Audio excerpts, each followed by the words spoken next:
Good evening, everybody. Thank you for attending. I am filling in for my colleague, Christy Anderson, who lost her voice. So she's been sort of the public voice of our process, but not tonight. So anyway, welcome. Thank you for being here. We want to take this opportunity just to share a little bit about our findings so far. And before I did that, I just want to give everybody a little bit of background. This concept of looking at increasing shared services as well as potential consolidation goes back a decade or more. There was a citizen committee that looked at it in great depth it must be about 10 years ago now, as I recall. I have some of the members that are in the room. And at that time, the feeling was the best was to continue to increase shared services. So for the last several years, we've been on that pathway. About 3 years ago, the state began to kind of change the game and really encourage municipalities to look more formally at consolidation in one form or another. So Bill and I were just talking, it's actually been about 2.5 years since he informally began to talk about this, and we began looking at the possibilities. And there's been a formal process now ongoing for about 1.5 years. So when that formal process began, we created a committee which consisted of the town supervisor, Bill, and one of the councilors, Christy, as well as at the time, Tim Hunt, the highway superintendent, myself, and my colleague from the board. You're right there, Trustee Fellows, and Bill Carr, our Public Works Administrator, as well as our representative from the League of Women Voters. Where are you tonight? So, thank you very much for your help, and of course, Captain has been seated at Lauren Lines. So the committee is consisted of 8 local folks. We were able to get a grant from the state to provide a professional person to help us analyze the numbers, which I'll introduce Paul in just a second. And we've met about once a month, really for the last 1.5 years or so, looking at every aspect of this. So Paul's going to present tonight the report of those findings.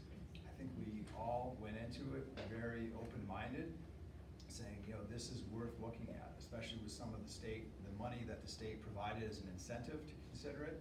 I think, everybody went into it with the idea that, hey, this is a viable option. We're going to look at it with an open mind, yet not a preconceived notion that it will happen. So I think it was really a very well-balanced approach, just saying, hey, we're going to look at the case, look at the data, and see where the numbers take us. And I think that's where we are tonight. So without further ado, and of course there'll be plenty of opportunity for questions. Paul can let you know if he wants questions during or after, but certainly after the presentation, we will answer any questions that you may have about the process, where we are, where we think we might be headed, or any particulars that are in the report. So without further ado, I'd like to introduce our professional consultant, Paul Bishop from CGR. So thank you, Paul. Thank you. I appreciate the opportunity to be here tonight and talk about what we found as we did a little look at the community, the town and village of Cazenovia. Just a rough outline of how we're going to run tonight. Project committee has already been introduced. I'll explain the scope of what we did at CGR, the Center for Governmental Research. We were not asked to do everything related to this. We were asked to look at a few specific segments. So I'll talk about the process. One of the things that we were asked to do is take a look at what the fiscal impact of consolidation would be. So we've got some projections, some numbers. I'll actually start with that because people tend to be very interested in how it impacts their pocketbook first, and then we'll back into how we got into some of those assumptions. So we'll talk about employee benefits, the law enforcement analysis that we conducted, looking at fire protection, and then we'll talk about what the next steps might be. Looking around, I think most people picked up the handout as you came in. If not, there are a few more on the table. The part of that handout is our website that we have for the project, which is www.cgr.org. We have all the documents related to this project up there, so we have a full 80 or so page report available there. The PowerPoint that I'm presenting tonight will be there, so I know the font is a little small on the handout you have, so you'll be able to see it in a little bit more detail if you want to look at it later, as well as we're doing a video recording of the meeting. So providing the technology works properly, we'll be able to post that video recording. You'll be able to view that later in the week. So what did we do? Once we were engaged, we were asked to take a look at what is the process of consolidation in New York State, and how that might differ from dissolution. So that's a little bit different nuance in New York State law that I'll explain in a little bit. Identify what the potential impacts of consolidation would be. We were also asked to compare the employee benefit packages between the town and the village, so we could see whether or not, are we looking at two different flavors of apple, or are we looking at apples and oranges, and being able to compare the two. And then evaluate the current operations and identify options for law enforcement and fire protection after or part of a potential consolidation. So we started not quite a year ago. We were picked after a competitive bid process, and we began our engagement with mostly starting with the committee, and then we spent some time with interviews with key staff members of the town and village. Had a couple of days on site, and then we also met with people from the school district and the college and the different fire departments in town, really to try and get that full sense of what was going on. We had, throughout the process, several meetings with the steering committee, some in person, some on the phone, some by video conference, including one particularly snowy morning where we were supposed to come out here, and when the forecast hit, we chose to stay home, but we did it through electronic means. We completed the report in several stages, and the committee had a chance to comment, find holes, find errors in the report, suggestions they wanted us to look at a little bit further, and steer the process a little bit. In particular, when we were trying to explore the options, when we're looking at law enforcement options, there's 5 different ones that we think might be viable, but they asked us to do an analysis of just 2 of them that we think are the most likely. Same on the fire side, there's several, but there's really only one that kind of, or 2 that are almost identical that rise to the top. And then this evening, talking about the final report and doing this presentation to the public. As I'm doing the presentation tonight, if you have a question, if I use a term you're not familiar with, if you see something on the slide you want me to explain a little bit, please raise your hand, and I'll do my best to answer the question right along, right as we're going. And obviously we'll have time for questions at the end. So there are 2 Cazenovias, a little bit about the difference between the 2.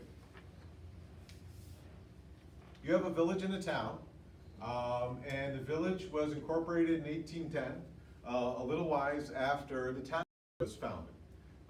So these both institutions go back over centuries. The village is just over 1.5 square miles in size, whereas the town is roughly 50 square miles. Inside the village, you have 100 residents, give or take. Census numbers aren't precise, and we're 8 years past the last accurate census. And there's about 7,000 residents in the town. So those 7,000 include the village residents as well as 4,200 residents who live outside the village. So in the town, you have more people who live outside the village than in. The total village budget in the general funds, I should say, is about this includes the water, $2.5 million. In the town, it's 2.6. Property taxes. You both raise about the same amount in property taxes. 1.2 million for a village, 1 million for the town. Village residents pay property taxes to both the town and the village. You get sales tax from the county through a distribution. The village gets about 640,000. The town gets just short of $1 million in sales tax distribution from the county. The taxable assessed value. So this is the value of the real property as assessed, the taxable value. So we exclude things like churches and colleges from this. The assessed value of the village property is $206 million. In the town, it's $510 million. So you see there's an imbalance there. as well as in the population. So the town has got, and this is, the town outside village assessed value. So that 510 million is properties outside the village.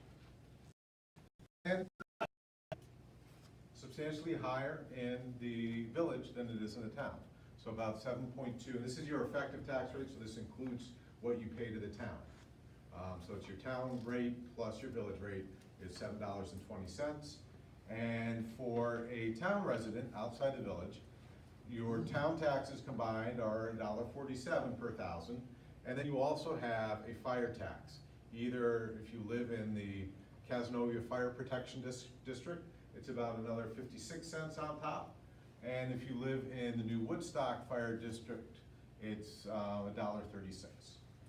That's just a little bit of perspective of where we are in the two different Cazenovias. Any questions at this point?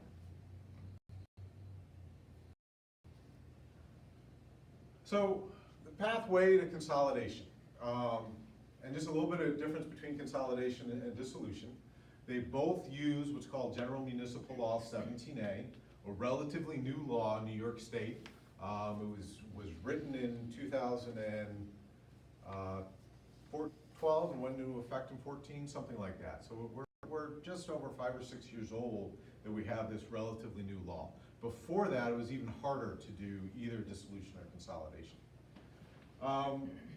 And Cazenovia, the town and village, would be the first town and village to consolidate under this law. And that'll come into play in a little bit. But there have been other municipalities that have consolidated. There's been a few fire districts that have consolidated. There's been a school district that has consolidated. But no town and village has yet consolidated in New York State.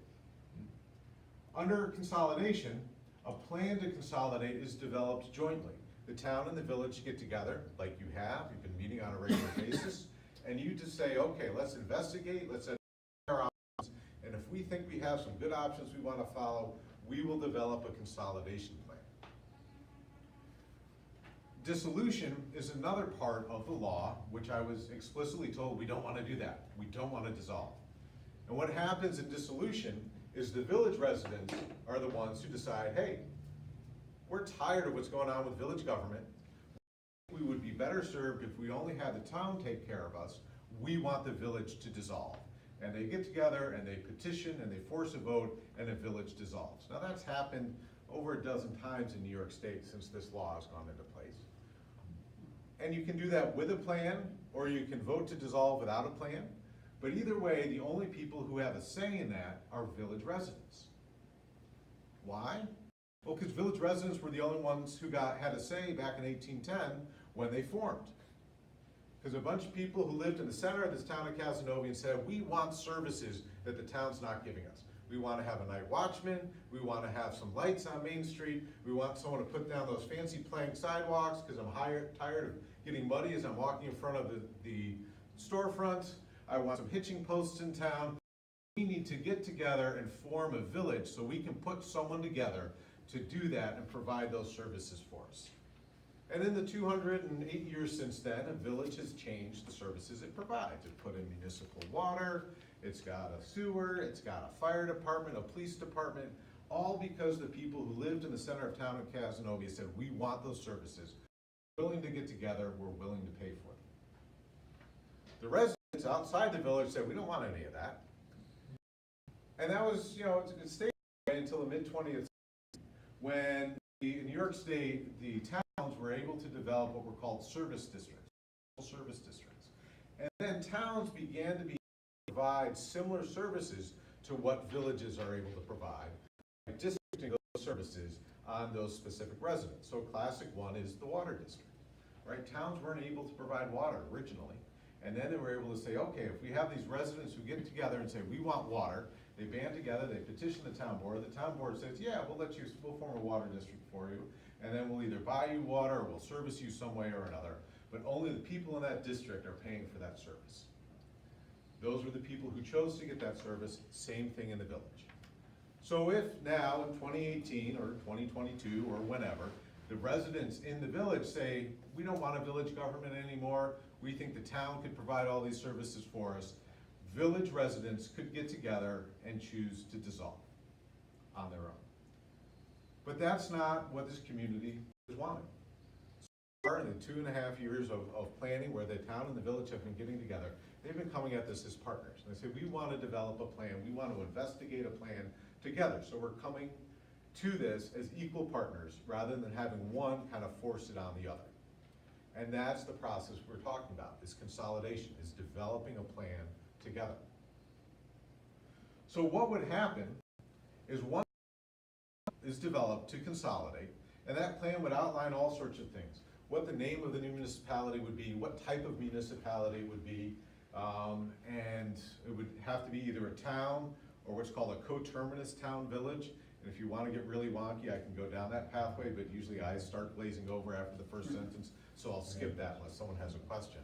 But pick your flavor, and the plan develops and says, okay, how are the village residents going to continue to get their services? Who's going to provide them? How will we do that? And town and village government get together, they endorse the plan, and they say, we're going to put it out for a vote. That's the consolidation process. Now, as I said earlier, no town and village in New York State has yet done a consolidation together. So we don't know how the vote works.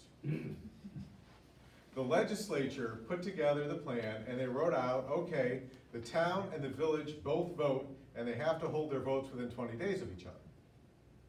Seems pretty reasonable.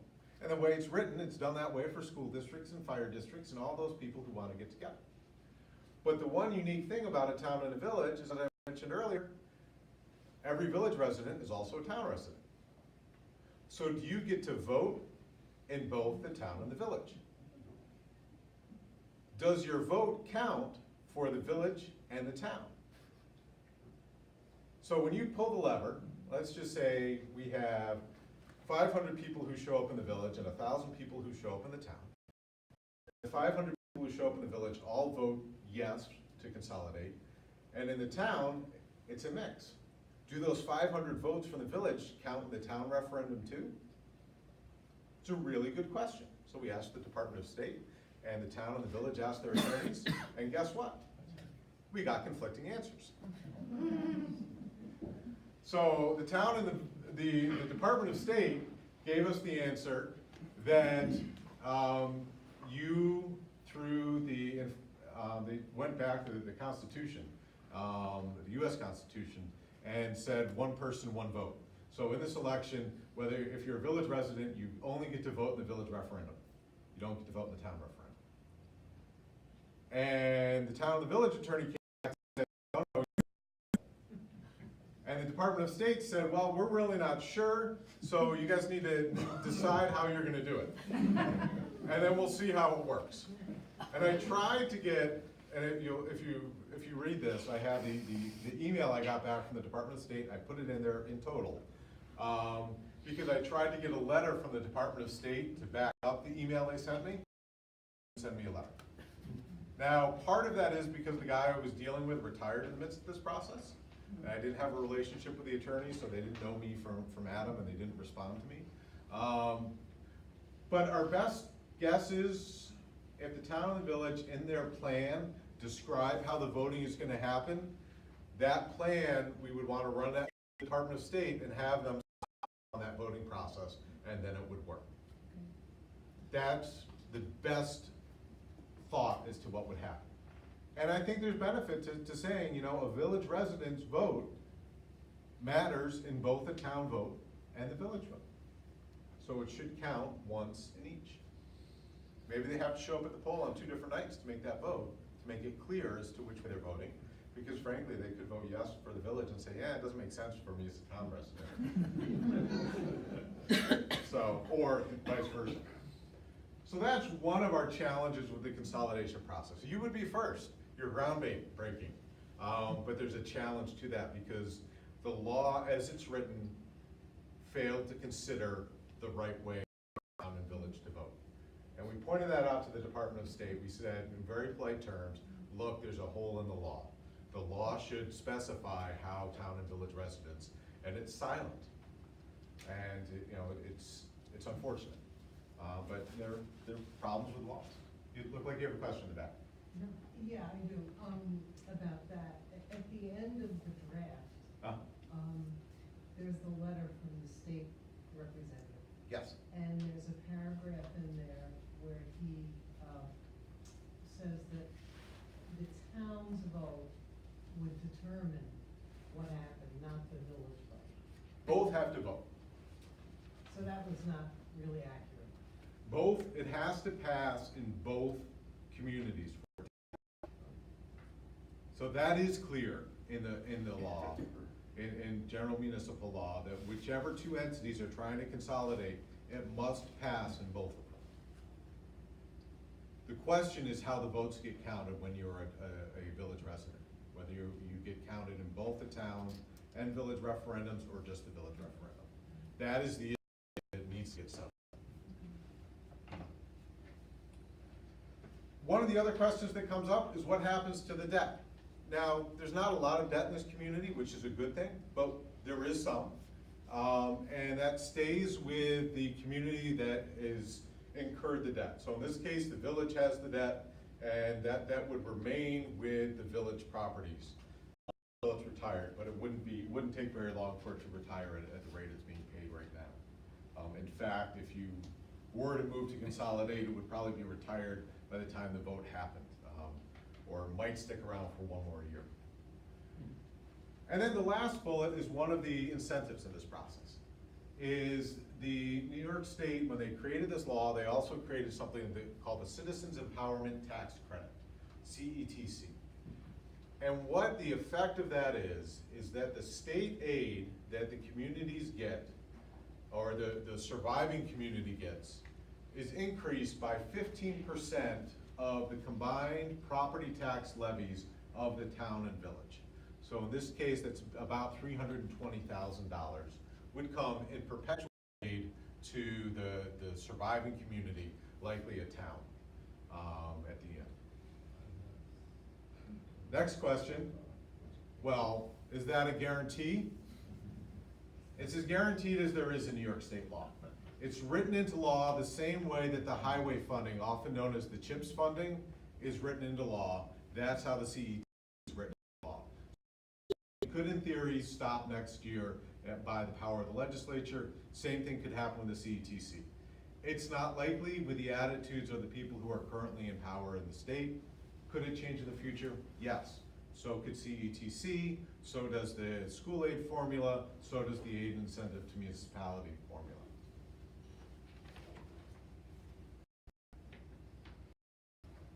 So what if Cazenovia consolidated into one government? What are the operations impacts? You'd move to one government. You only elect one board.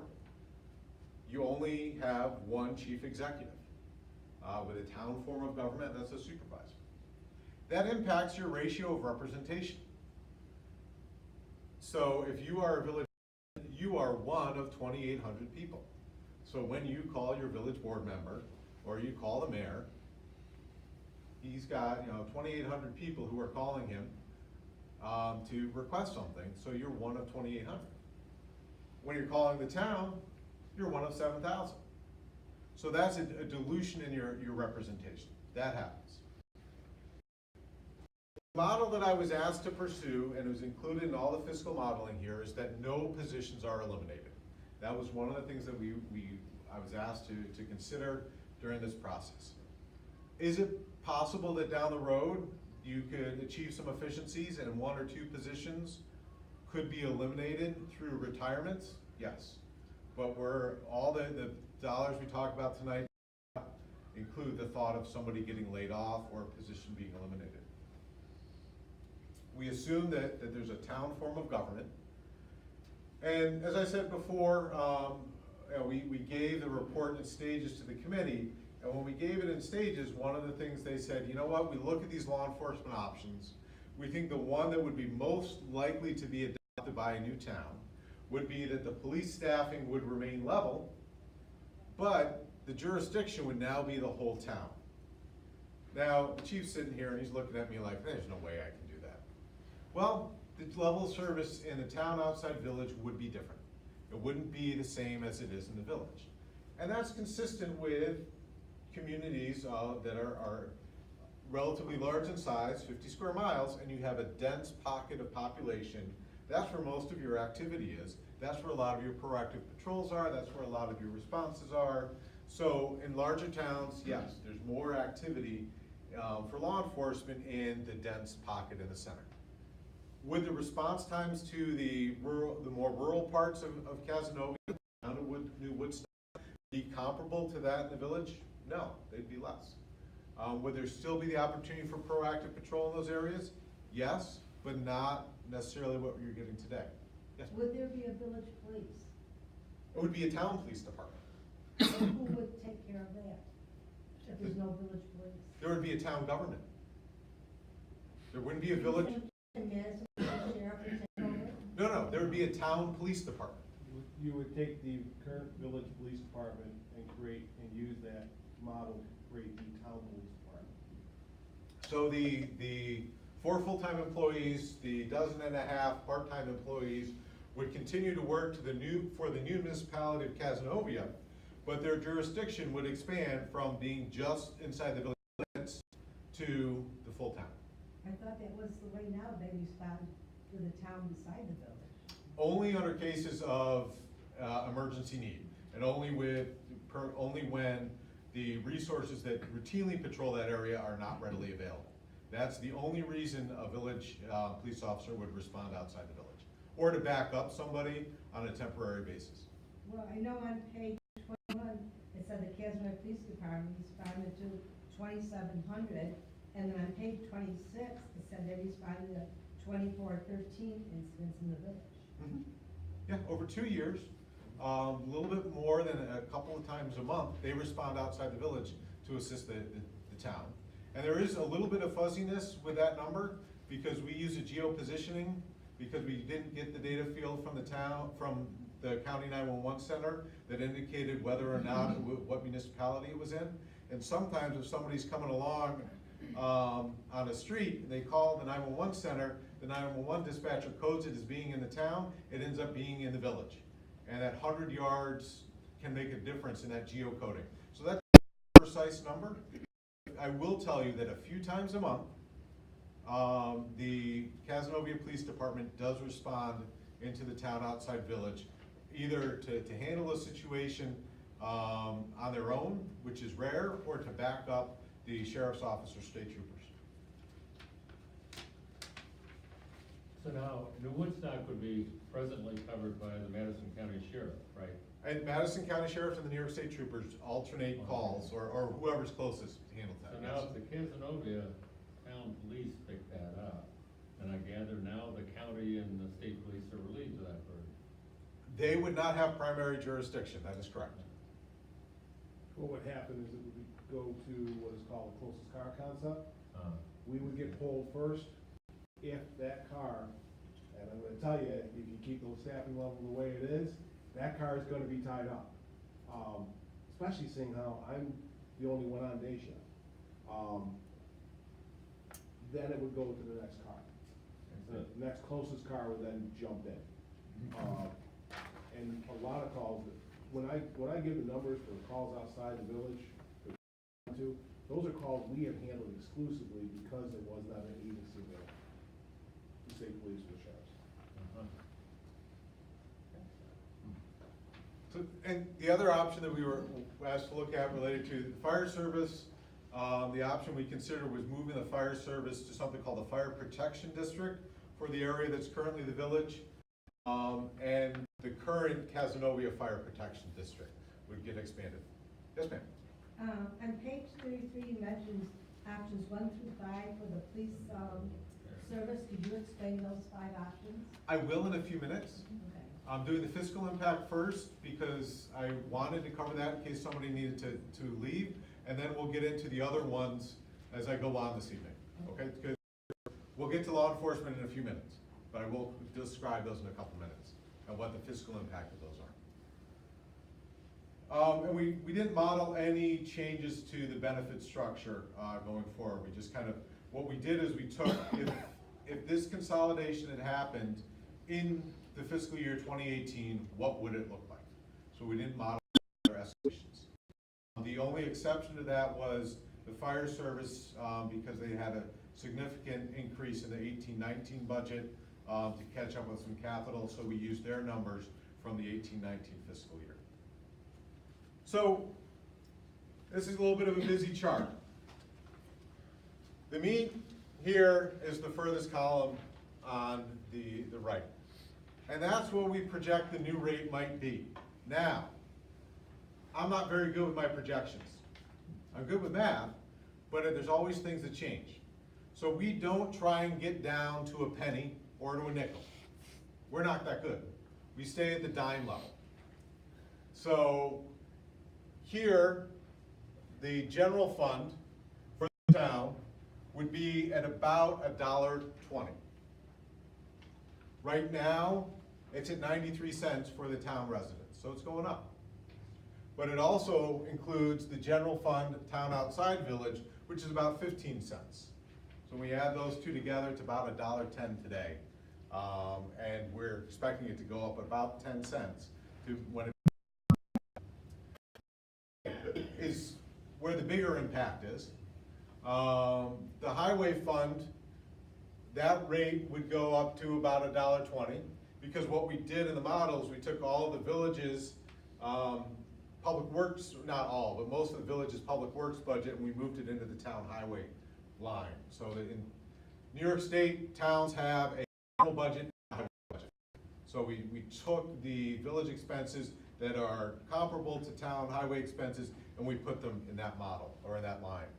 So that rate goes up to $1.20, which is a pretty substantial hike from where it is today. Town outside village residents are paying about 36 cents. Or actually, townwide for highway, you're paying about 36 cents per thousand. And then the town outside village pays a whopping 3 cents per thousand for town outside village highway funds. Why? That's where a lot of the town puts a lot of their sales tax revenue to that line. And village residents, as I mentioned before, would remain responsible for debt that's incurred to them. So right now, the village-only general funds, every fund really, is paying almost $6 per thousand, and that would drop to about 60 cents. So that's a substantial drop for a village resident. Yes, ma'am? So you're saying we're not gonna have a village tax, just a town tax? Yes. Okay, so if you have a town tax, but then the village, people in the village, they have to have an extra fund to raise revenue to pay off their existing debt. Yes. That's So the 60 village people will cents. be paying more than the town people. For a short period of time until they retire their debt, which is only a couple of years. So why couldn't you charge everyone the same? to pay Because off? you can't, you're not allowed. If the village is the one who incurred the debt, the village properties are the ones who have to pay off the debt. That's why.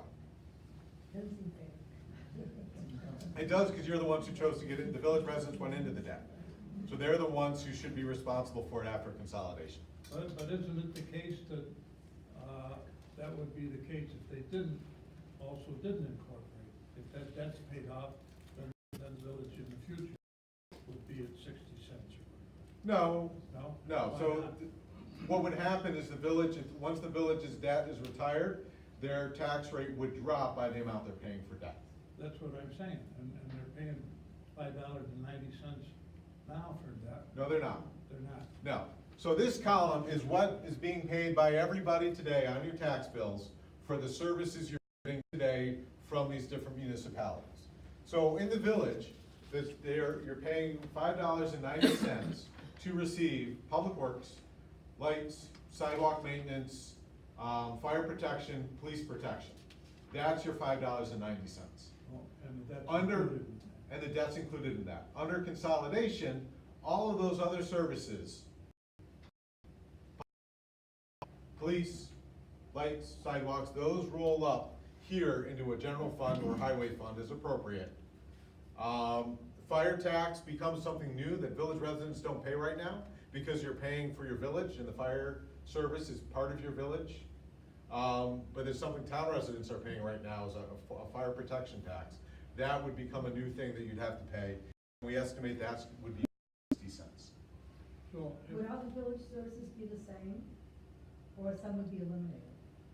This does not contemplate the elimination of any. What we have just been talking about is how the law enforcement services that are included in this model would be diluted. They would remain, but their authority, their responsibility would be expanded from what it is today. So their effective response would be diluted. So who would decide what options that they would have? So this is all part of the planning process that I talked about. So right now, I was asked by this committee to come up with these different options for them to consider. And if they believe that consolidation is a good thing, they go back to the town board, the village board, and they say, these are the options we think we should put together in a plan for Cazenovia. And you debate about it, you have public hearings on it. Those are all required in the general municipal law. And then that plan gets voted on. So residents have an opportunity at public hearings to say, you know what, I want to have more police service. Or you know what, I want to trust our troopers to handle it. We don't need either. We don't need the local department. Would that for public vote then? Yeah, there would ultimately be a public vote if this plan proceeds. Right now, tonight we're talking about what I was asked to investigate and explore some options for the committee to consider and to take back to the town and village board to decide whether or not it's worth pursuing.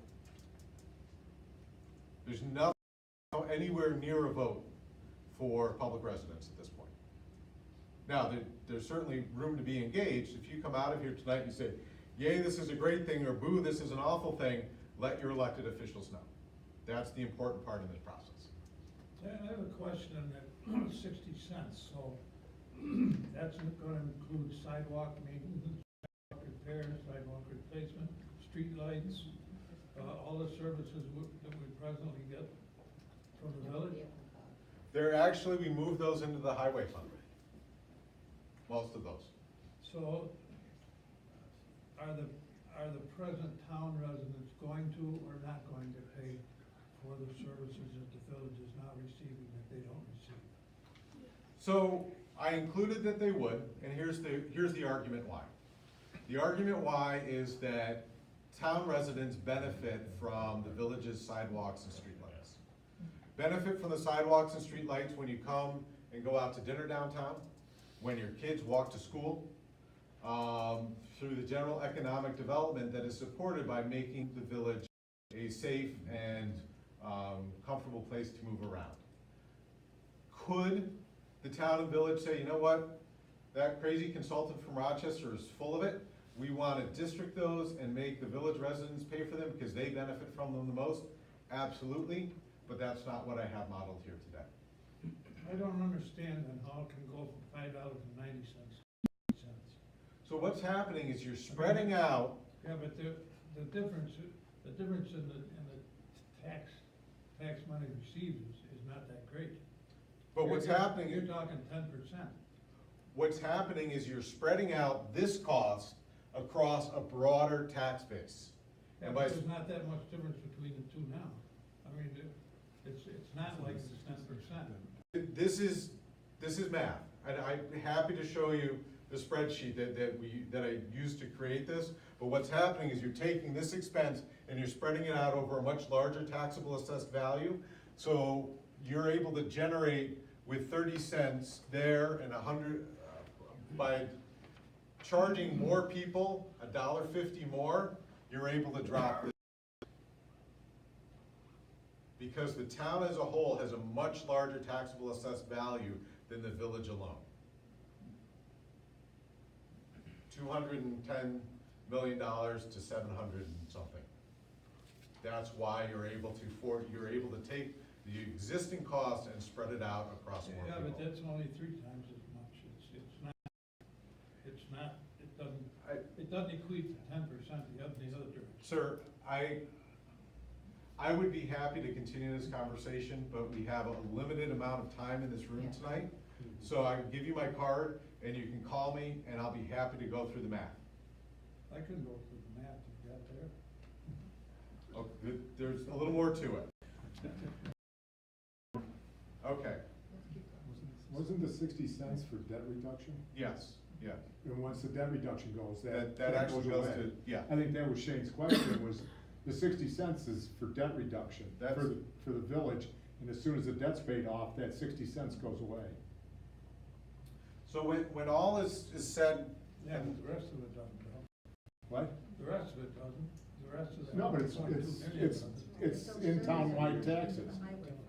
Everybody's paying the town taxes now, so you're taking basically, you're going from $200 million of assessed value to $600 million of assessed value, paying a higher town tax rate. So if you look at, and again, none of this takes into account sales tax, and none of it takes into account the incentive from the state. So the only thing that's, it looks like a huge change because we're only looking at the property tax. right, so the incentive to the state is baked in here, in these numbers. So what ends up happening is a town outside village resident would end up paying about $3, which is almost, actually more than double what they're paying today. Sounds like a lot, but in real dollar terms, which I'll show you on the next slide, it's a little more palatable than saying we double. You're doubling the rate, yes, but the actual real dollar impact is a little bit more palatable. And the village residents are seeing theirs drop almost in half.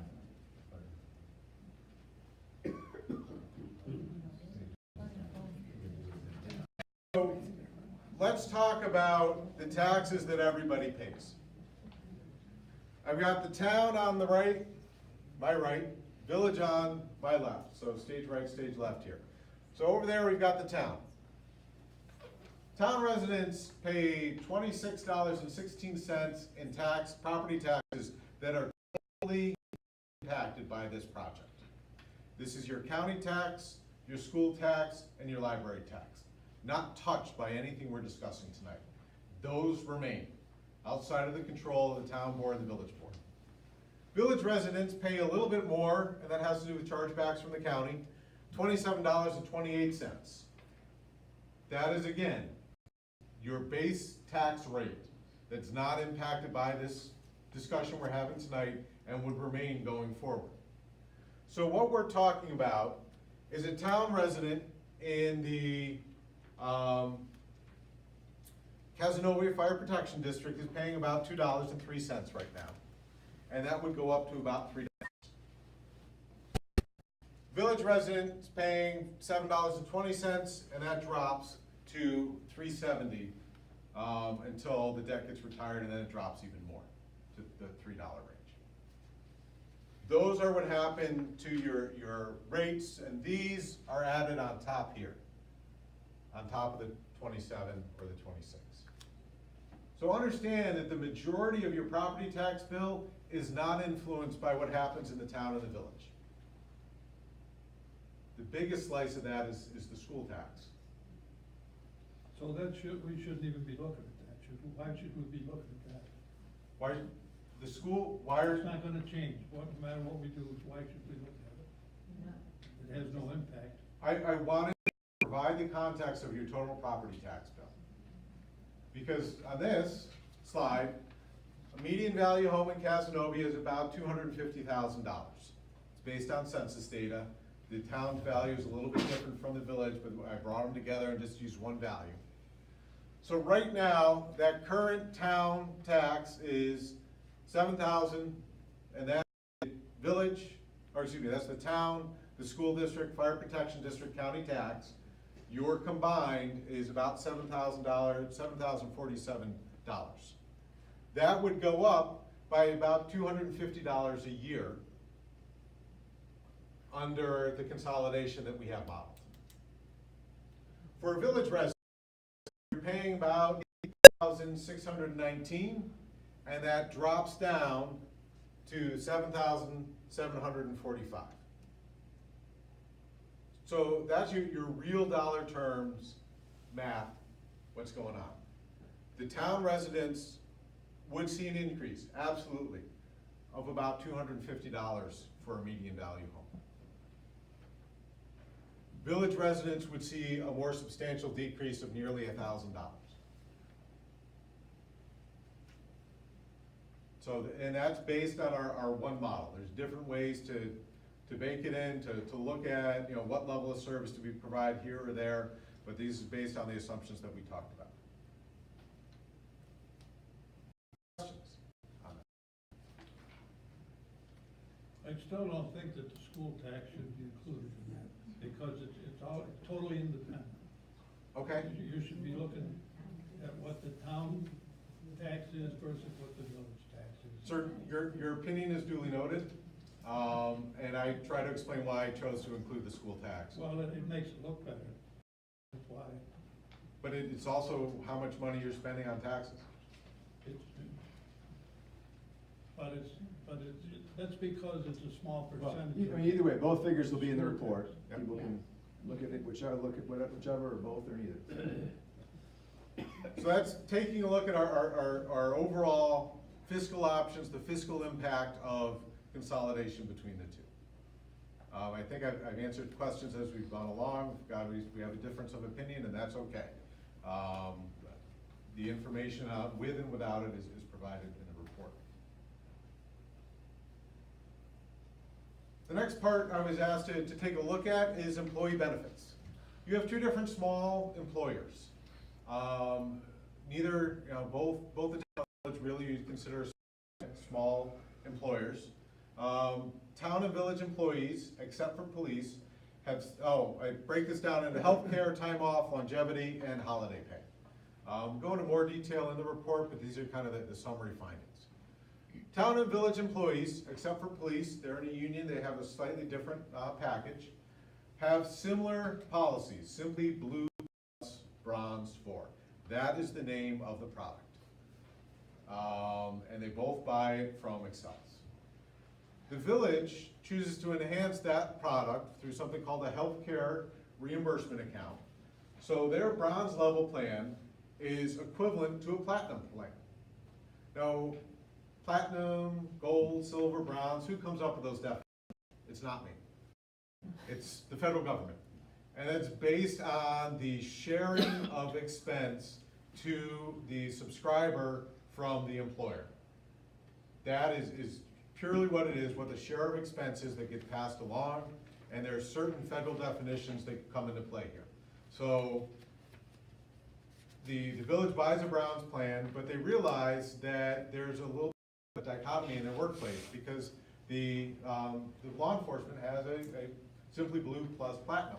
So in order to do what they can to level out that plan, and an independent actuarial analysis says it's pretty darn close to being platinum, they give what's called that healthcare reimbursement account. That it allows the village employees to target and to receive some additional compensation that they use just for healthcare expenses to make it roughly equivalent to the platinum plan. The other difference between the town and the village has to do with retirees. Right now, village employees who are retired still receive health care at what the village pays for is the rate of a single person. And they pay for that health care plan at that bronze level. Town allows retirees to buy into their plan, but doesn't give them anything for that. So there's a difference between the two. Time off. Town uses a PTO, paid time off, in a single bank. Village has separate vacation, sick, and personal time. The village benefits are slightly more generous. If you take a look at a 3-year employee, they have about 4 more days off as a village employee than as a town employee if they used all of their sick time. So that's the difference between the two. We just took 3 years because by that point, one has gotten out of their probationary period. Longevity incentives. Over a 25-year career, a village employee would get about $3,000, or would get $3,000 in longevity incentives, and the town would get $1,800. A town employee would get $1,800. So there's a difference between those two benefits. Holiday pay, essentially, same number of holidays. And there's just the town has some rules about working before and after and when it gets paid out, but things are essentially equivalent between the two. So if you were to consolidate, there'd have to be some decisions made about how to bring the two workforces onto a similar plan. Do you buy out some benefits? Do you say, okay, everyone who's here keeps this one until they leave, but the new employees get this one? A variety of different ways that you could look at solving that concern, and we outlined those in the report. Yes, sir? Are there currently any employees who are part-time for both the town and village who would become full-time employees? I don't think that was contemplated in this analysis. I think they've contemplated keeping all labor forces the same size they are now.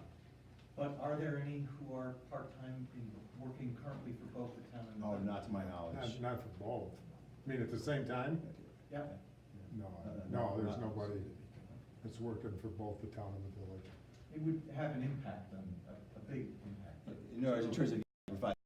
But if it's, Right, if yeah. it's not in existence, then Yeah, it's. I think it's a moot point.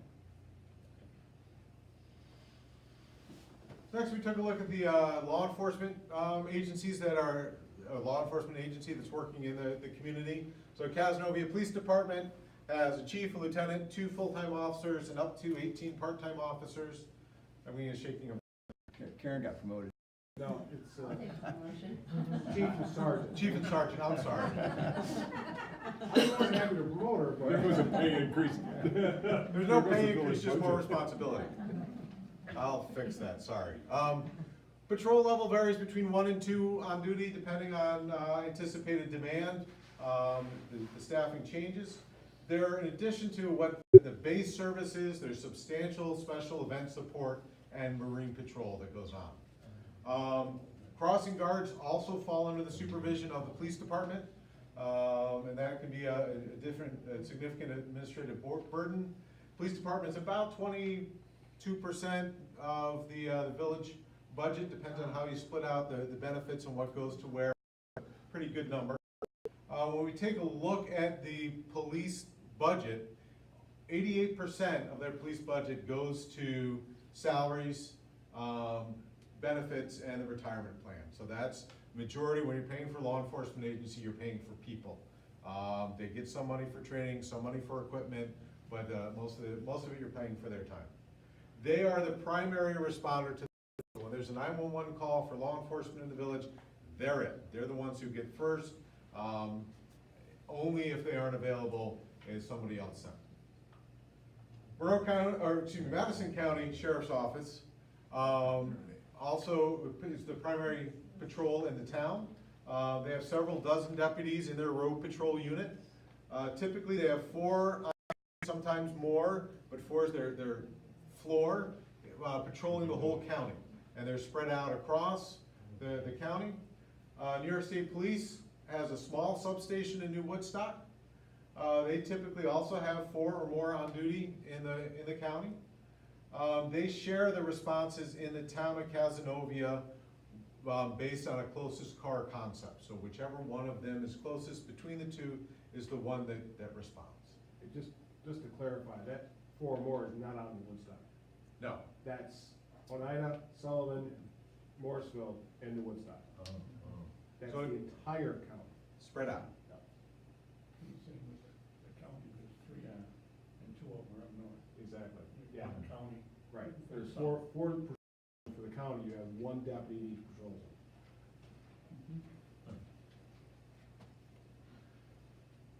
So we got data from the Madison County 911 Center. We took a look at what is the demand for service in the village and in the town.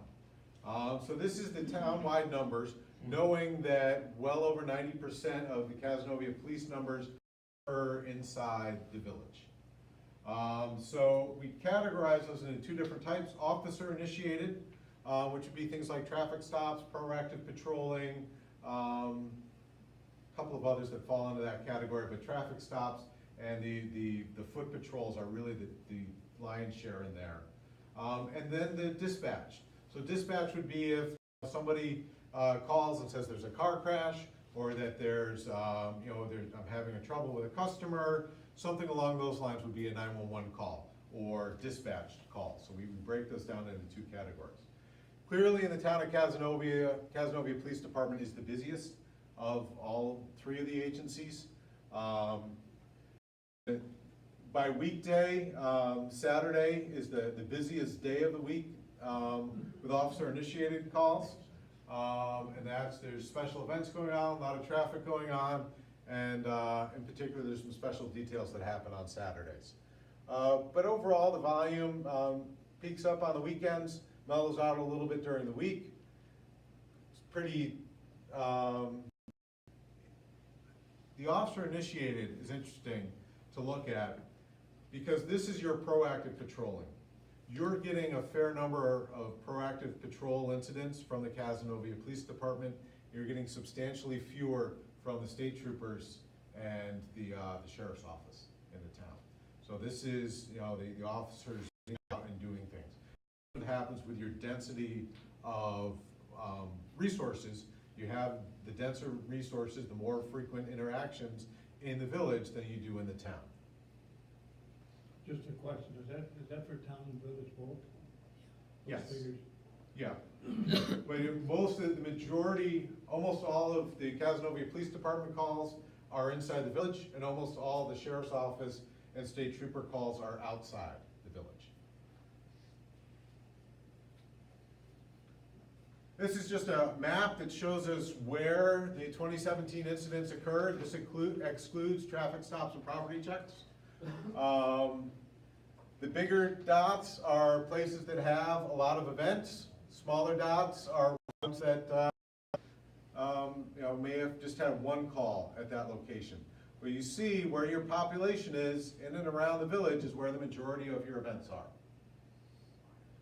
So if you're looking at, okay, we need to patrol, if we became a townwide police department, and we're patrolling where most of our calls occur, we're gonna be patrolling in and around the village, because that's where the majority of the calls are. That gets highlighted a little bit more when we look just at village addresses.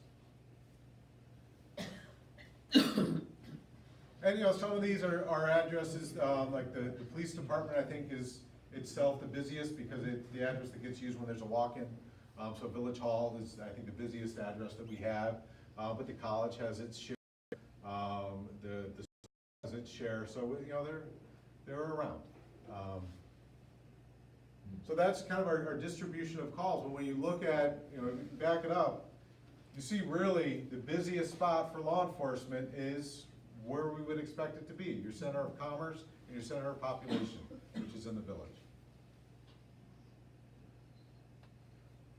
So we look at operations. What I was asked to come up with different options for law enforcement. We have 5 of them here. We start with what's existing. So about $640,000 out of the village budget is for law enforcement.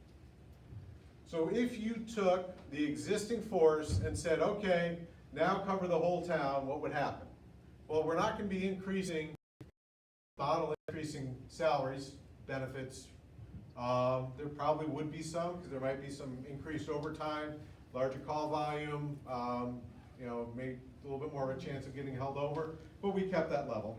But what we did increase was vehicle expenses, fuel expenses, because you're driving more places. Your miles are going to go up. Your wear and tear on your vehicle is going to go up. So we increased. So that's where you see where we are, about $656,000. Cazenovia Police Department, if we increase that staffing, as I remember, it was 1 additional officer 24/7. I don't have didn't flip open to double check that, but that's about where we would be. Increase that staffing, expand that responsibility to the whole town. What happens to our cost? It goes up to about $1 million. That's so we can have a more robust response and cover the whole town. If there was the choice to disband the Cazenovia Police Department and contract with Madison County Sheriff's for enhanced services, the expense moves up to about $847,000. Now there's a phrase, elections have consequences.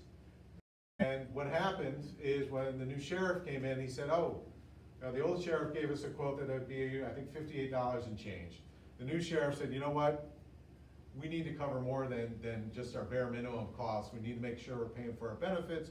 We need to make sure that we have enough in there for overtime, so that rate's gonna go up to about $85 an hour. So it changed, the initial estimate was actually less than what you're paying for law enforcement today, about $548,000. But with the new sheriff being elected and saying what the costs would be, it increased.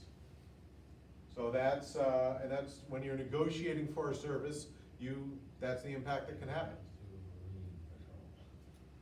One of the other options that could happen is in a consolidation process, the town and the village could say, you know what, we don't want a police department. We're already paying for the sheriff to patrol our roads, we're already paying for the New York State troopers to patrol our roads. We're gonna say, you know what, guys, come in and do it, we're not gonna pay for any enhanced services. And let me back up, under option 3, that was just for one officer 24/7. That wasn't for a supervisor, that wasn't for an investigator, that was for one officer 24/7, or one deputy 24/7. It does not include Marine Patrol, or parades, or crossing guards, or anything else. It did include an extra 100 hours a month for some of the special events. So we did anticipate there would be some special events were included in that model, but probably not to the level you're providing today. No. Yes, ma'am. Or you have it moved to, what is it today? 606,000. For Madison County? No. Zero. Exit, so, The local expense would go to zero. The consolidated for community, option 3, for, right now, so for, you have Madison County services. What do we pay Madison County today? you pay your property taxes to Madison Through that? County. Okay. You have no specific contract with them. Okay. So what this is doing is I'm comparing what your law enforcement expense would be. So right now is your base of law enforcement expense is Got it. 646, I get it, and under this, it would go up $201,000. yeah. So actually, yeah, if you just show the incremental, I think that would be helpful. Okay. And I think I have it written out that way in the report, I'm just summarizing a bit. Yes, sir? There was a reference from the police chief to Marine Patrol. Is the village currently patrolling the lake? Yes. We have. Okay, and so what's missing, that I don't see any dots on this law enforcement incidents on the lake? Were there any? Yes, and they probably show up at the town park, or the address along the lake where they called in from. Right. Right. Because the geopositioning, we can't say 500 yards off of this address in the middle of the lake. And some of those marine complaints might have been, the address the 911 system used might have been the village hall. But there were officer initiated Yes. incidents? Would be interesting to know that. Yeah.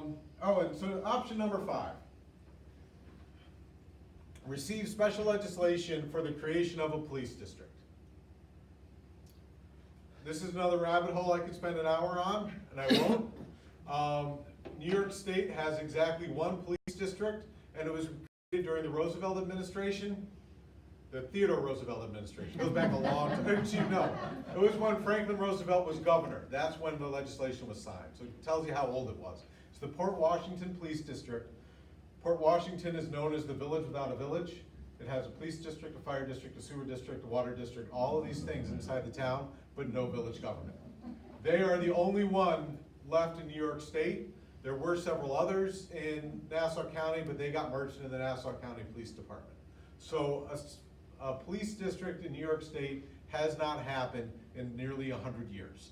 And it would require an act of legislation by both bodies of the legislature and the governor to sign off on it, at least 2 of whom have come out strong in favor of not creating any more special districts. So it's a little bit of an uphill battle to try and get a special district.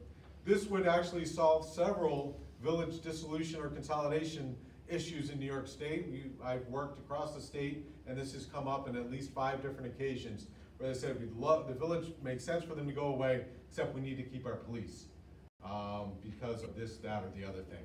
And if a police district was legal, those handful of villages might have dissolved, but it's not, so they didn't. But the tax would remain level. Questions about the options for law enforcement? I'm talking a little quick because I'm watching the clock tick away in the back there, and we want to be done talking in about 10 minutes to allow time for questions. Fire service analysis. So currently, it's split between the Cazenovia Fire Department, which is part of village government, and the new Woodstock Fire District. Both are fully volunteer services, and both provide services outside the town of Cazenovia through contracts with neighboring towns. Cazenovia Fire Department has about 50 volunteers. About 60% of them are interior. What does that mean? An interior qualified firefighter is one that is allowed to go into a burning building. They have enough training, they have the proper equipment. This is the person who's the fully effective firefighter. If you're not an interior qualified firefighter, you're not allowed. So that's a key difference. You need to have enough interior firefighters to put out a fire. Otherwise, you do what referred to often as a surround and drown. But they have about 60% of their members are. They run 2 engines, a ladder truck, 2 tankers, a mini pumper, a heavy rescue, and a light rescue. That's their complement of apparatus. Their budget in the 1819 village budget is almost $500,000. The contracts from other service areas, so they contract with Town of Cazenovia, Town of Fenner, and I'm sorry? Nelson are the 3 towns that contract for fire protection for parts of their towns from the Cazenovia Village Fire Department. Their revenue is about $383,000. So the village is paying about $113,000 out of their budget, their property tax or other revenue for fire protection. It is roughly 17% of the village's budget. What's interesting is 1819 is a substantial increase from prior years. About $130,000 more went towards the fire department to catch up on some deferred capital. So the capital plan has slid. Several of their apparatus are older and need to be replaced. So the village is making the choice to put more money into a capital reserve fund to fund those replacements. New Woodstock Fire District is governed by its own set of elected fire commissioners that live in the New Woodstock Fire District. They have 25 volunteers. Roughly a third of those are qualified as interior, although they have more trying to get into training who are younger members of their department. They run 2 engines, a tanker, and a light rescue. Their budget, $133,000, and that is raised among the people who live in their fire district, and they do have some contracts with, I think it's the town of DeRuyter, if I'm pronouncing that right. I always get scared in upstate New York how to pronounce words.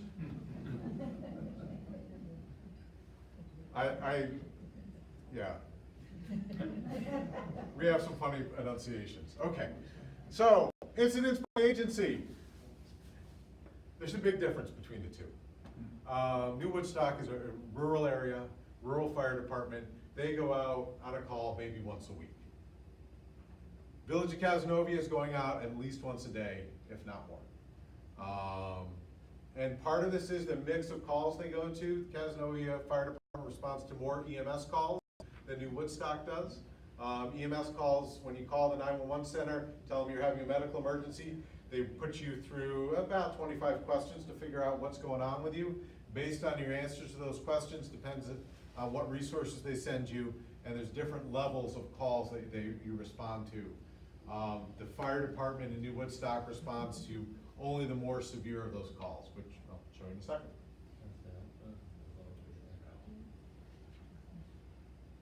So here's how our calls break down. So Cazenovia Fire Department, I realize in the back this might be kind of small, but if you download the whole report, you can take a look at what we have. Cazenovia Fire Department, a lot of their calls are EMS related. ALS, Advanced Life Support, those are the more serious calls. BLS, Basic Life Support, those are the less serious calls. These are the 911 categories to how they break down. The college is a big source of calls for them. Almost 20% of their calls are fire alarms at the college. And it kind of breaks down from there. The actual number of fires 2 years, there were 27 structure fires, 8 vehicle fires, and 3 appliance or equipment fires. So the actual things that are catching fire are few and far between, but the number of emergencies that fire departments respond to is a little bit higher. Where were the calls? So if it's in blue, it's by New Woodstock. If it's in red, it is in Cazenovia, and this is my old map. Because we have the fire station on the wrong side of the village. Oh well. It's on the other side of the village. It just gives you kind of that density, where the calls are. Again, law enforcement, where you have people, where you have commerce, where you have activity, you have more action for your public safety services. So when we zoom in and we look just at the village, again, it gets spread around by the addresses. I didn't do, this map, I don't have the weights that show you how many times you go to a particular address. Otherwise, the college would be a lot with the frequency of calls. But you see how they get spread out throughout the village. Questions about the demand for fire service? I have one question. Whenever there's a call for a health-related incident, do both the fire department and KVAC respond? Most of the time. KVAC responds to every medical emergency. Cazenovia Fire Department, I believe, and without flipping open the report, I don't know, but I think they respond to everything but the lowest priority of calls, which are referred to as alpha or A-level calls. They don't respond to those, but they respond to the other ones that are more serious. Is there any way to determine whether there's an over-response, if you will? I don't know that. So, if you see an ambulance show up and then there's a hook and ladder that shows up, or whatever the fire department uses for a response, is that somehow Redundant? well, so there is a redundant resource response. That's one of the reasons why they don't respond to all of the calls, because KVAC is responding to so many of them all on their own because of their staffing. And they generally have a slightly quicker response. The question about what's the right level of service to respond to a call, I'd be happy to spend another 6 months with you and do that analysis. But that's really becomes a community decision. And you can decide what's the right level of response in our community. I work as a paramedic, and I used to serve 4 towns. All 4 towns had different response levels as to when the fire department would go. It's just what the fire department, what the districts believe is right for their community. Okay. You keep track of false alarms such as a college? Are they all legit? You keep that kind of record? Does the fire department keep that kind of record? Or maybe? They do, so they file a report where there's a category of good intent alarm and false alarm. And so what's the question between the two? What if you burn your popcorn, that stinks that it went off. It's different from something that's malicious, where somebody's pulling the alarm to wake everybody up because there's a big test tomorrow. And the level of data I looked at did not track that, but it is available. So what are the options for fire service in the town and village of Cazenovia? Now, New York state law is a little odd in that you cannot have a town fire department. We won't try and go down that rabbit hole, but you can't. So our options are the Cazenovia Fire Protection District. So the town of Cazenovia has a fire protection district that provides that response to that northern part of the town outside of the village. Consolidated government, the new consolidated town would expand that fire protection district so it encompassed the whole village. That's an easy way to go about it. Tax rate would increase. Why does it increase? It increases because we're counting some things that we weren't before today. So that it goes up a little bit. It has to do with really the increase in what the village is putting towards capital expenditures is what's driving that increase. Option 2, creation of a Cazenovia Fire District. So with a fire district, it's a separate government, where you have 5 elected fire commissioners. Those fire commissioners, their job, their only thing they worry about is how to govern a fire department. They don't worry about the resurfacing of the roads. They don't worry about the capital plan for the water district. They just worry about the fire district. So you have 5 separately elected commissioners, and that would have, today, those costs would be the same, whether it's fire protection district or a fire district. It's just who would govern them.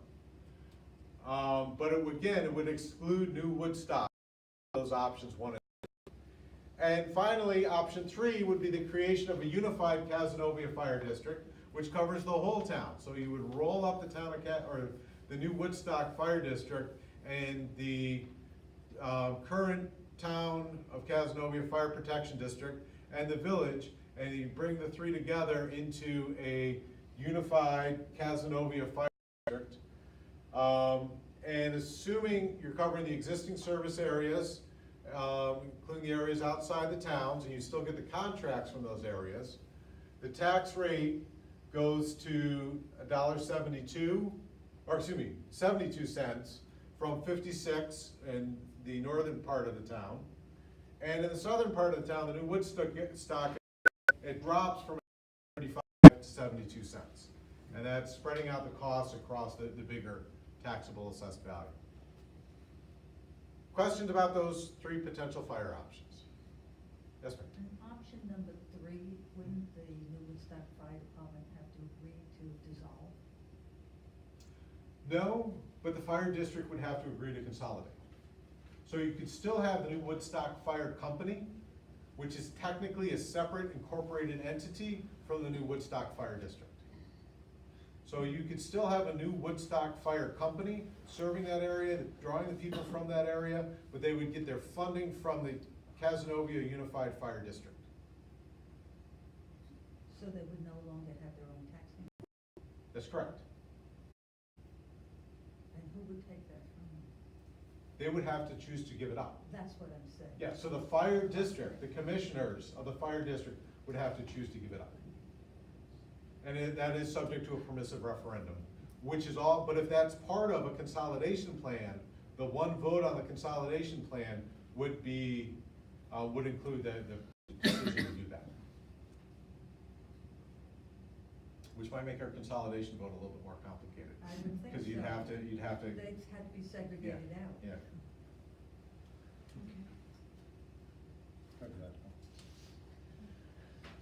So, where do we go after tonight?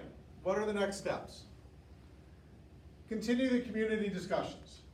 So we helped the town and the borough, which is the equivalent of a village, of Princeton, join together and become a single unified Princeton about 6 years ago. It was their 5th vote on consolidating before they finally did it. And this was after 50 years of formal discussion on consolidation before they decided that it was finally the right time for them to get together. So these discussions will not be done after I leave, after they're out of office. People are still going to bring this up. A lot has changed in the last 200 years since these basic forms of government were established. So the question you have to ask is now the right time for us to change our form of government? So I've got 2 questions to send you away with, and I'll take any questions you have. If you had to start a new government for this area in 2018, would it look like the one you have today?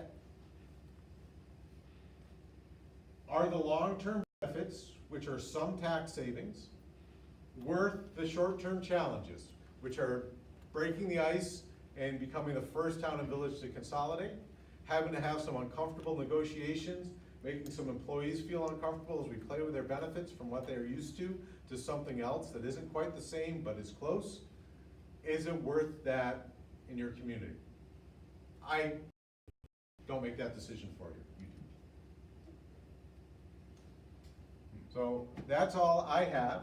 I want to, again, refer you, because this is certainly not all 7,000 people here tonight. There are a lot of other people who might be interested in this topic, and this website has the information, has the report, the PowerPoint that went through will be up there, as well the video, assuming the technology works, both by the end of the week. Any questions for me? Yes, sir. One quick question, I don't know if this goes to Bill or Kurt, but what is there, 7,000 people between the town and the village roughly? How many people are in here tonight? Maybe? Right. Doesn't that say something? I mean, getting this out there to the rest of the people? A lot of people, I think, just don't know about it. I don't think so. You got these little dinky signs on the side of the road, and this is just my opinion. Maybe there was something in the paper, but usually it's a little one-by-one ad in the paper. And it just went I on the would website think- Friday, on the town website. Yeah, I would think 7,000 people, 30 people right here, that's all I'm gonna say. That's just my opinion. That's a statement in itself. Oh, but it's 30 more people tonight. You can walk out and you can talk about it with your friends and your neighbors. Right, no, I understand that, but I So- just think getting this out there to the public should be a priority, even for employees of the town or village. The question that you left us with, if we had to start a new government in 2018, would it look like the one you have today? My answer would be it also would look nothing like any of the options you have offered, because the Article 17A process that you have been constrained by, and that this joint discussion has been constrained by, leaves out an option that's present in New York law, which would be to expand the village boundaries to match the school district. And when you said there are 2 Cazenovias, you left out the 3rd Cazenovia, which is the Cazenovia Central School District, which has a budget, as you clearly indicated that you knew, that's 5 times as big as the combined budget of the town and the village. There are services that we get as are part of our local government, and I think most people here would recognize that in the 200 years since the state started local governments, 250 years, that the school districts have greatly grown in importance relative to the town and other municipalities. And I see that only continuing in the future. It's where we spend most of our tax dollars. Also, of the services that I can imagine wanting to see in the future, the single most important, and this I get from my 30-year-old son, who is a graduate of Cazenovia High School, would be high-speed fiber optic cable. And that would greatly facilitate the instructional needs of the school district. And as you demonstrated by your very first comments tonight, it made possible a meeting group in the winter that would not have otherwise been possible. So I think those are the kinds of services that we need locally. I can't imagine any one of our children or grandchildren not expecting this kind of service to be available in this area in the next 50 years. In fact, my son 5 years ago expected it to be present in the next 5 years. We are suffering with a state government and with local governments that are blinded, that have blinders put on them by the state government into not thinking expansively enough about what we're doing with our local government. I have no argument with your statement. Question, I guess, more for Bill and Kurt, regarding the employees. Now, before any vote, will there be a determination made of how that differential is going to be resolved? And some of the other things where there's questions raised. Will all those things be answered before any type of a vote? If we go to a vote, yes.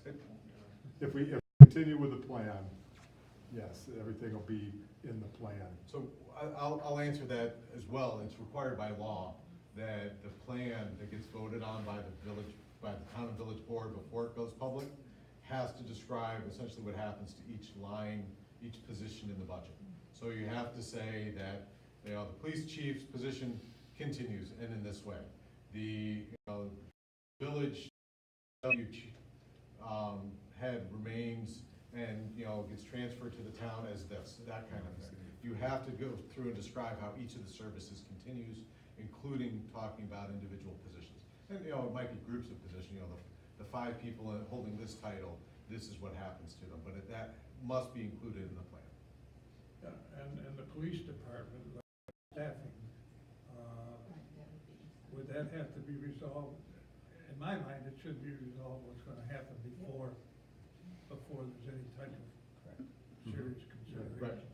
And that's why we opted for this pathway of consolidation, so that it's a joint mutual decision on all these issues between the town and the village, so everybody knows what they're getting, as opposed to dissolution, where the village disappears and they kind of just drop the problem in the town's lap potentially. So we didn't think that was a responsible pathway.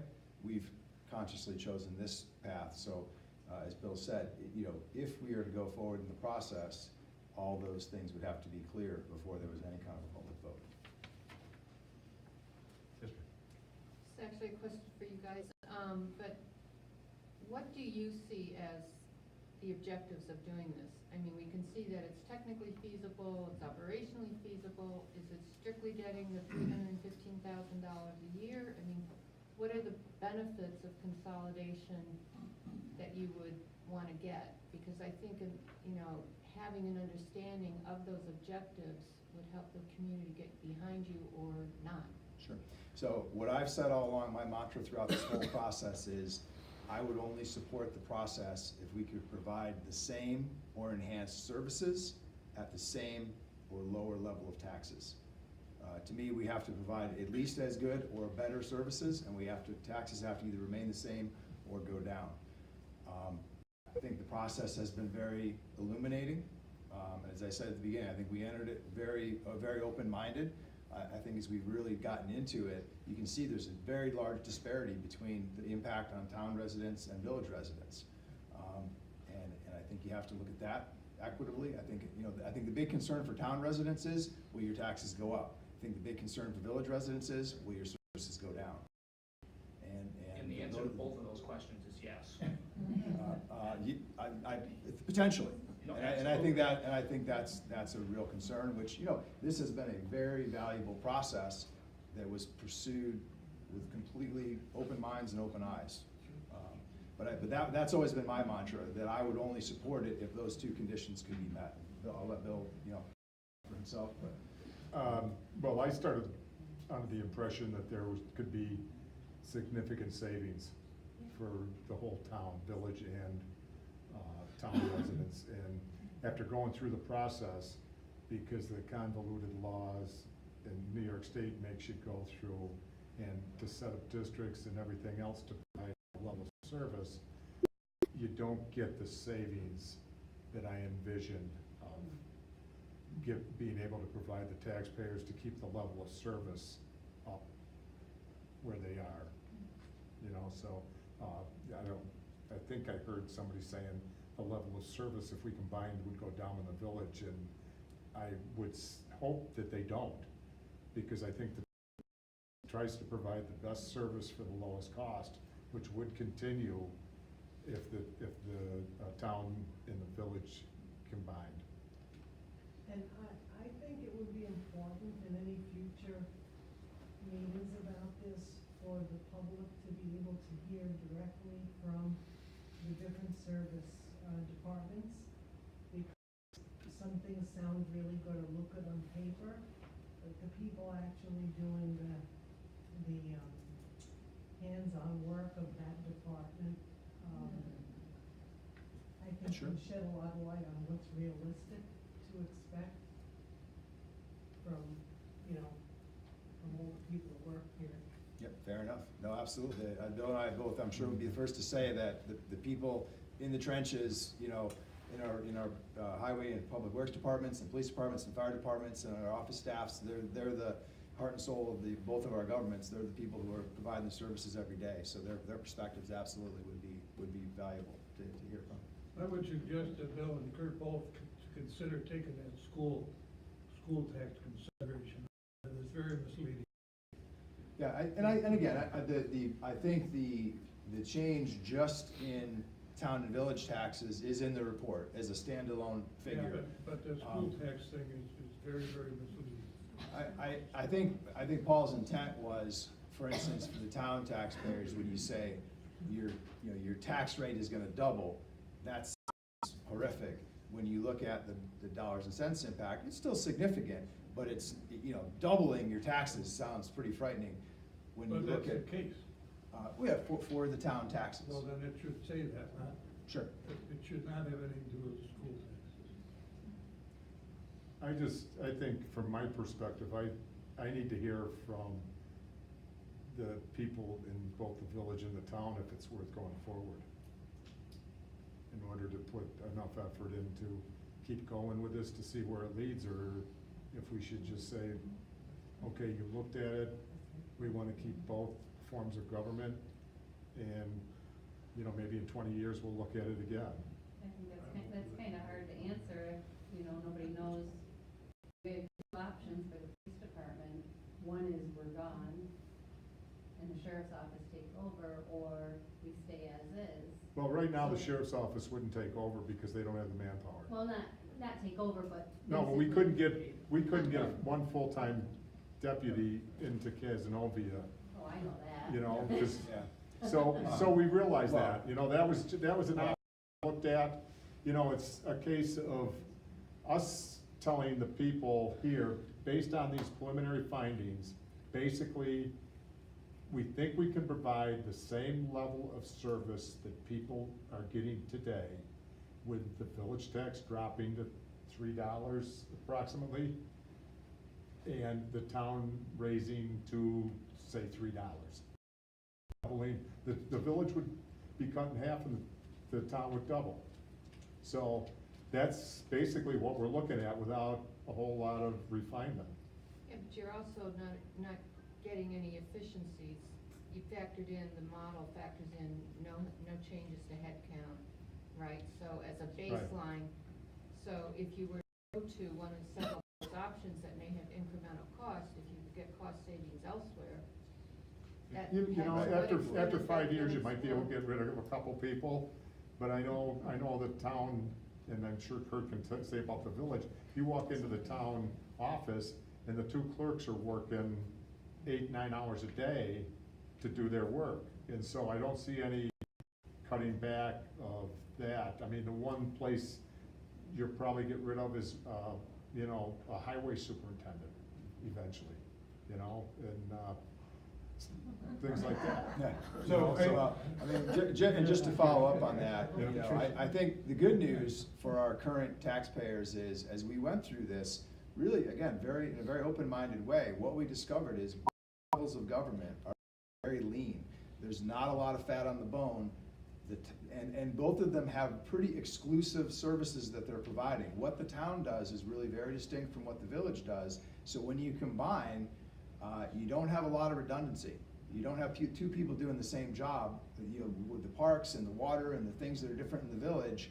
That's really very distinct from what the town highway department does. So maybe, again, in the long term with efficiencies, you do have some incremental changes, but it validated our assumption, which is that there's not a lot of excess personnel at present. You would need to save about $500,000, reduce your expenses by about $500,000 to lower the tax rate so that the town wouldn't see an increase. Even with the 350,000 Yes, sir. So one of the things I think you're hearing is a desire to have a much broader set of input going forward, recognizing this is the first public comment. So what is the plan going forward as far as making the village and town members aware of this and be able to engage in thinking about it and giving their opinions? Well, I think the starting point now is, obviously, every one of you has to go out and tell 10 people. The paper's been consistently informed of it. Hopefully people will read the current report, have a chance to digest it and provide feedback, and we're absolutely interested in that. We tried to guide Paul in a process based on our judgment, what we know that we thought were the most realistic scenarios, so that to spend the money that the state gave us in grant funding to explore the most likely options. And I think the next step would be to have the community digest the information that's available. My takeaway, quite honestly, and I think I entered into the process with about an 80%. Hey, I the real possibility here that it could satisfy my two criteria. Equal or better services, equal or lower taxes. As we really got into it and did this very thorough investigation, my conclusion is this: after 200 years, the town and the village have evolved very carefully over 200 years to provide the services that each of their sets of residents want. And to fulfill that going forward, the parameters the state gives us, we have to jump through a lot of hoops to recreate something that currently exists. You end up, you get rid of one level of government, but you create like 5 new ones in terms of special districts and everything. The process as it exists today is very cumbersome. And back to Karen's question, my personal preference would be to create a village police district. I think people in the village really value and really want a local police force.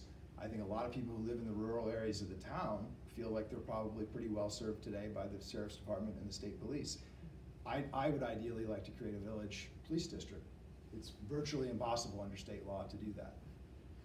So there definitely are some hurdles if we were to move forward. The one thing that's come about in the last 15 or 20 years too is the village and the town working closely together, especially the highway departments, there's a lot of sharing where we're getting more bang for our dollars. So I think that is the path I see us going on, is to, okay, where can we do more sharing and where can the town help the village out so they can keep their tax rate low as low as they can, and not try to increase the town tax rate too much, because a lot of the town residents do use village services. So I think that's the next area to be explored. I would encourage everybody to take a look at Paul's report. Paul, it's 72, 70 pages, because it gives a great overview of exactly what your town and village governments are doing to keep the services you have, and where there may be some savings or some shared services down the road. Paul, I was very impressed with your report. It was very objective. Here's the facts, here's the figures. One could have been a little more helpful to you. But I would encourage, everybody to look at the entire report. What you saw tonight is not even 10% of what is contained in this report. I just wanted to say one thing just before moving forward. Everybody on the committee, those of us who are elected servants, as well as Ann Solomon from Ann Redfern from League of Women Voters, and Lauren from CACTA, and our highway superintendent and our public works administrator have put forth countless hours. I've lost track of the number of hours we've spent meeting and studying reports and everything. So thank you to Ann and Lauren, and thank you to everybody else on the committee for the time you've invested thus far in this process, which has been really substantial on behalf of the community. So thank you. I'm done. My understanding is we have 20 minutes to get out of